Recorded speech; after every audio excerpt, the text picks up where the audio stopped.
The heat of the day is oppressive as the literal melting pot that is America in 1930s New York is out on the streets trying to keep cool and getting into each other's business. Bigotry, communism, young and illicit love all culminate in Street Scene, the 1931 film directed by King Vidor and written by Elmer, adapted from his Pulitzer Prize-winning play, which opened on Broadway at the Playhouse Theater in 1929. I first became aware of Street Scene through the musical adaptation that was adapted by Kurt Weill and Langston Hughes. Yeah, I was a theater kid, okay? Back off. What good would the moon be? What good? Is that how that goes? And so when I added this film to my list of things to watch from 1931, I had assumed that this was an adaptation of that musical operetta. I had known that it was based on a Pulitzer Prize-winning play, but for some reason, I had assumed that it was an all-but-forgotten play that was a product of its time and that the musical was what lasted. And maybe it is, and I'm just an oblivious, naive little boy, but why isn't this film talked about more when discussing great films? Because it is. Spoiler, I love this movie. The camera opens on the rooftops of New York City, very reminiscent of René Clair's Under the Roofs of Paris, and brings us down to the street, introducing us to the neighborhood. Children playing, people going about their work, men swatting flies off of horses, you know, typical city things. It's evening, and we see the people of this neighborhood out on their stoops, desperately trying to keep cool. And this is one of the first things I loved about this film. You can feel that New York City heat, hot air emanating from the street, the breeze unable to reach you in between the big buildings, the mass of bodies everywhere creating more warmth. From the performances to the aesthetic, everyone moves a half step too slowly, just like when the heat and the humidity has sapped all of your energy. Look how the loose clothing drapes off of people, slightly disheveled and moist from sweat, hair coming undone and getting matted to their faces, picking wedgies. It's perfect. I have to believe that Spike Lee took some inspiration from this film for Do the Right Thing because the temperature is like another character. So we're slowly introduced to the residents of a Lower East Side tenement building, Emma Jones, Greta Fiorentino, and Mrs. Olsen gossiping about the affair they believe Anna Morant to be having with the milkman, Steve Sankey. He was coming out of the house just as I was going in with the dog. Good morning, Mrs. Jones, he says to me as if butter wouldn't melt in his mouth. Anna comes down and the women talk until Anna's husband, the domineering and conservative Frank Morant, played by David Landau, comes home from work and really brings down the vibes. Rose home? No, I think maybe she had to work overtime. Never heard of nobody working nights in a real estate office. The head of the firm died and the funeral's tomorrow, so I thought that It's maybe... your mother's place to know what her daughter's doing. Things are different nowadays, Mr. Moran. Yeah, well, not in my family. They ain't gonna be no different. He also suspects an affair, and to be honest, these two could be a little more discreet. They're undressing each other with their eyes when Steve Sankey happens to pass by. Anna keeps making the most blatant allusions to her unhappy marriage. It seems as if a person ought to get more out of life than just looking after somebody else. Well, maybe sometimes a woman needs to sleep with the milkman. Ever think of that? Was that Katharine Hepburn? Well, sometimes. Anna follows Steve, and the two are found making out just a few steps away from her apartment. A little, Sankey hanky-panky. Come on, guys. I'm not promoting infidelity here, but let's play it cool. Huh? We're introduced to more and more characters. This is a really huge cast of characters. Can you imagine a cast of this size on Broadway today? All like 25 characters would be played by 3 people. Getting little bits and pieces of their lives and seeing how when they're all together, tensions rise. The conservative Frank Morant and Emma Jones fighting with the communist Abe Kaplan. Put the tools of industry in the hands of the working classes, and this can be accomplished only by a social revolution. Yeah, well, we don't want no revolution in this country. I know all about that stuff. Teaching kids there ain't no God and their grandfathers was monkeys. Rise up workers, bigotry and nationalism bubbling under the surface. A lot of the time, not even bubbling. It's just the surface. Everybody has the right to his own opinion, Mr. Moran. We don't want no foreigners coming in telling us how to run things. Finally, we're introduced to what you could argue is our main character, Rose Morant, played by Sylvia Sidney. She's fending off unwanted advances from her boss and is only saved when her father gets home and berates her for staying out late with a married man. Little petting on the side, is that it? No, it isn't. Is Bert married?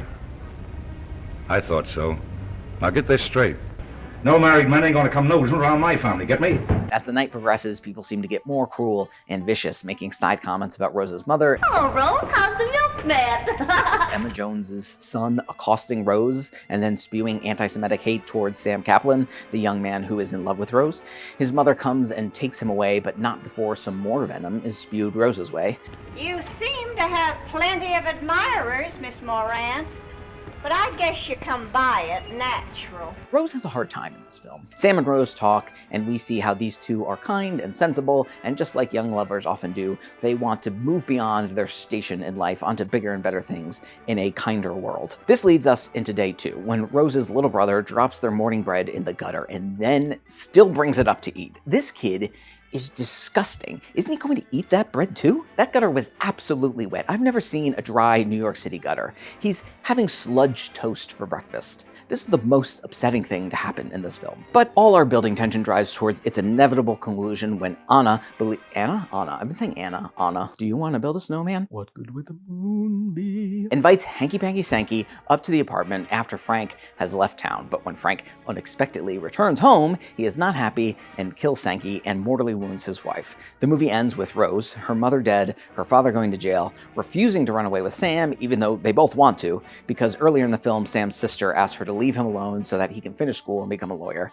She heads off on her own, children singing about murder, as they so often do. It's a somber ending.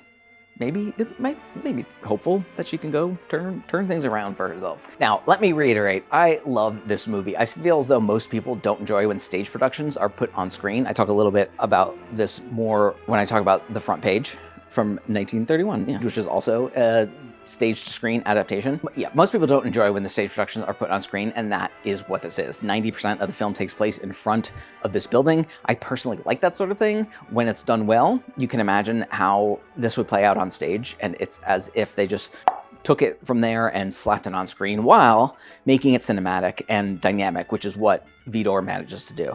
I've mentioned it before, but the way he handles tension in this is remarkable. A lot of that has to do with the screenplay by Elmer as well. This thing is paced beautifully from a script perspective, but Vidor manages to keep the camera dynamic and interesting, but also never ostentatious unless the story calls for it, like in the more heightened moments during the big finale or even earlier when the affair really hits home for Frank. Beyond those few moments, he really allows the story to drive the filmmaking and not the other way around. And a big reason why he's able to do that are the terrific performances from every single person in the cast. The standout for me was Beulah Bondi in her screen debut as gossipy Emma Jones. She was reprising her role from the Broadway production, and she is the kind of character that you love to hate. I'd like to hear one of my kids talking to me like that. Sylvia Sidney, who I recently watched in An American Tragedy, is also great as the tragic but resilient Rose.